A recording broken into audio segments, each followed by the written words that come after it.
তো বন্ধুরা, দেওয়ানি মামলা যাতে তাড়াতাড়ি শেষ হয় এই জন্য দেওয়ানি কার্যবিধি সংশোধন করে সরকার আজকে 8ই মে বৃহস্পতিবার গেজেট জারি করেছে।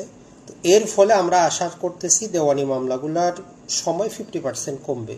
মূল পরিবর্তনের ক্ষেত্রে যেটা আনা হয়েছে যে সমন জারি রিলেটেড সময়সীমাটা কমানো হয়েছে, আদালতে মৌখিক সাক্ষ্যটাকে বর্জন করে এফিডেভিট আকারে সাবমিট করার কথা বলা হয়েছে। পাশাপাশি যদি আমরা দেখি সেক্ষেত্রে যে জিনিসটা বলা হচ্ছে যে একটা ডিক্রি হওয়ার পরে সেটা আদালত যাতে অটোমেটিক সেটাকে এক্সিকিউশন করে দেয়, এই রিলেটেড জিনিসটা আনা হয়েছে। মুলতবির ক্ষেত্রে আগে 6বার ফ্রিতে সময় নেওয়া যেত, এটাকে কমিয়ে 4বারে নিয়ে আসা হয়েছে। মিথ্যা ভুয়া মামলা করলে আগে 20,000 টাকা জরিমানা করা যেত, এখন এটাকে 50,000 টাকা করা হয়েছে। টাকার মামলায় আসামিকে সরাসরি গ্রেফতার করে 6 মাস রাখা যাবে আবেদন করলে। এটা ছাড়া সে যদি 25% টাকা এবং বাকি টাকা 60 দিনে দিবে এই মর্মে হলফনামা দেয়, তাহলে জেল থেকে মুক্ত পেতে পারে। তো মোটামুটি আমরা বলতে পারি যে কিছুটা আমরা সুবিধা হয়তো পাবো।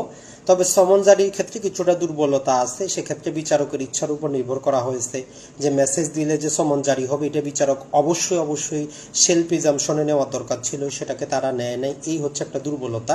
আর প্রতিটা মামলা দায়েরের আগে একটা প্রিএমটরি হিয়ারিংয়ের মতো রেখে, যে ক্ষেত্রে এক পক্ষ শুনানি করবে, যিনি মামলা করবে যে উনি তামাদি সময়ের মধ্যে করছেন, ওনার মামলার অধিকার আছে, এইটা আগে একটা শুনানি